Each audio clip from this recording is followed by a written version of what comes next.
Librarian बहाली को लेकर मांग हो रही है कि 18 वर्षों से लाइब्रेरियन की बहाली बिहार में नहीं हुई है। और अभी हम जिस कॉलेज में हैं, बड़े दुख की बात है कि यहाँ भी लाइब्रेरियन का पद खाली ही है, कर्मचारी का भी पद खाली है।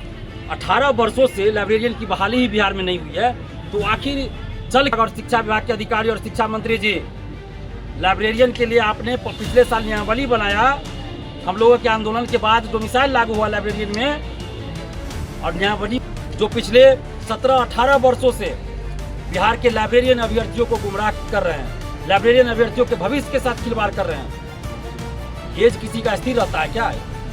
हजारों अभ्यर्थी है जिनका एज खत्म हो गया इंतजार में कि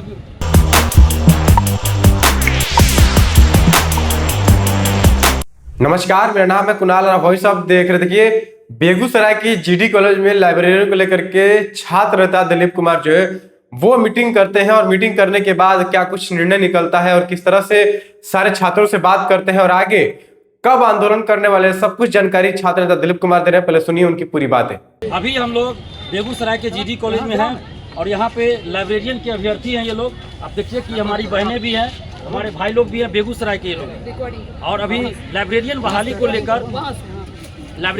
को लेकर मांग हो रही है कि 18 वर्षों से लाइब्रेरियन की बहाली बिहार में नहीं हुई है। और अभी हम जिस कॉलेज में हैं, बड़े दुख की बात है कि यहाँ भी लाइब्रेरियन का पद खाली ही है, कर्मचारी का भी पद खाली है। 18 वर्षों से लाइब्रेरियन की बहाली ही बिहार में नहीं हुई है, तो आखिर चल क्या रहा है बिहार में? क्यों लाइब्रेरियन का कोर्स आप करवा रहे हैं? बंद कर दीजिए कॉलेज यूनिवर्सिटी से लाइब्रेरियन का कोर्स। क्यों चला रहे हैं लाइब्रेरियन का कोर्स? बंद कीजिए। लाखों अभ्यर्थी लाइब्रेरियन की बहाली का इंतजार कर रहे हैं, और बराबर ये बोल दिया जाता है कि अगले 2 महीना में, अगले महीना तो कभी 2 महीना में तो कभी 3 महीना में लाइब्रेरियन की वैकेंसी आने वाली है, और अभी तक लाइब्रेरियन की वैकेंसी नहीं आई है। तो लाखों अभ्यर्थियों के साथ अन्याय करना बंद कीजिए। शिक्षा विभाग और शिक्षा विभाग के अधिकारी और शिक्षा मंत्री जी, लाइब्रेरियन के लिए आपने पिछले साल नियमावली बनाया, हम लोगों के आंदोलन के बाद डोमिसाइल लागू हुआ लाइब्रेरियन में, और नियमावली बुला के आप सो गए। पात्रता परीक्षा कब कराइएगा आप? अगर पात्रता परीक्षा नहीं करानी है तो डायरेक्ट विज्ञापन निकाल दीजिए, ट्रेनिंग देते रहिएगा, बाद में ट्रेनिंग दे दीजिएगा बाद में, अब डायरेक्ट विज्ञापन निकालिए। या नहीं, अगर पात्रता परीक्षा करानी है आपको तो जल्द से जल्द लाइब्रेरियन के लिए पात्रता परीक्षा का आयोजन करवाइए।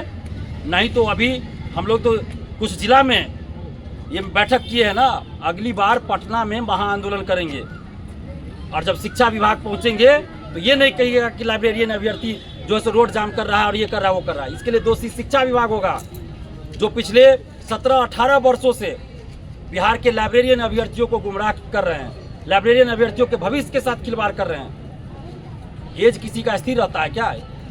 हजारों अभ्यर्थी है जिनका एज खत्म हो गया इंतजार में कि ये लाइब्रेरियन का बहाली आएगा, लाइब्रेरियन की वैकेंसी आएगी। एज खत्म हो गया, मजाक बना के रख दिया गया है। 10 लाख 12 लाख से अधिक अभ्यर्थी होंगे, मुझे तो लगता है 15-16 लाख अभ्यर्थी होंगे लाइब्रेरियन के, और उनके भविष्य के साथ खिलवाड़ किया जा रहा है। लाइब्रेरियन अभ्यर्थियों के भविष्य के साथ, करियर के साथ खिलवाड़ करना बंद कीजिए, और लाइब्रेरियन के लिए पात्रता परीक्षा जल्द से जल्द आप आयोजित करवाइए। उसके लिए आप विज्ञापन जल्द जारी कीजिए। नहीं तो अभी कुछ दिन पहले मधुबनी में किए थे आंदोलन, अभी आज बेगूसराय में है, अगले दिन किसी और जिला में, और बहुत जल्द पटना में लाइब्रेरियन के लिए भी महा आंदोलन होगा। तो सुना आपने छात्र नेता दिलीप कुमार क्या कुछ कहते हुए नजर आ रहे थे कि ये तो बस छोटी सी मीटिंग थी, इसके बाद जो है सीधे बैठक पटना में होगी, और बैठक नहीं होगी, सीधे आंदोलन होगा और शिक्षा मंत्री के घर तक पहुंचा जाएगा। उस समय शिक्षा मंत्री जी नहीं कहिएगा कि मेरे घर तक क्यों आए आप लोग, लाइब्रेरियन की वैकेंसी हम दे रहे हैं, क्योंकि आप बार बार कह रहे हैं कि दे रहे लाइब्रेरियन की वैकेंसी, लेकिन 18 सालों से नहीं आई है, अब तो दे दीजिए। क्योंकि 18 सालों से जो अभ्यर्थी है वो इंतजार करते करते उम्र निकल गया उनका, और नए अभ्यर्थी इंतजार कर रहे हैं और पढ़ रहे हैं लाइब्रेरियन को लेकर के, और उनका भी उम्र जो है वो निकलता जा रहा है। तो समझ जाइए कि पटना में एक और आंदोलन देखने को मिलेगा, और वो होगा लाइब्रेरियन को लेकर के। लाइब्रेरियन वाले बहुत परेशान है, क्योंकि 18 सालों से नहीं है, हम भी लगातार लाइब्रेरियन को लेकर के आवाज उठा रहे हैं और आगे भी उठाते रहेंगे। बहुत बहुत धन्यवाद। चैनल को सब्सक्राइब करें, इस पेज को लाइक करें।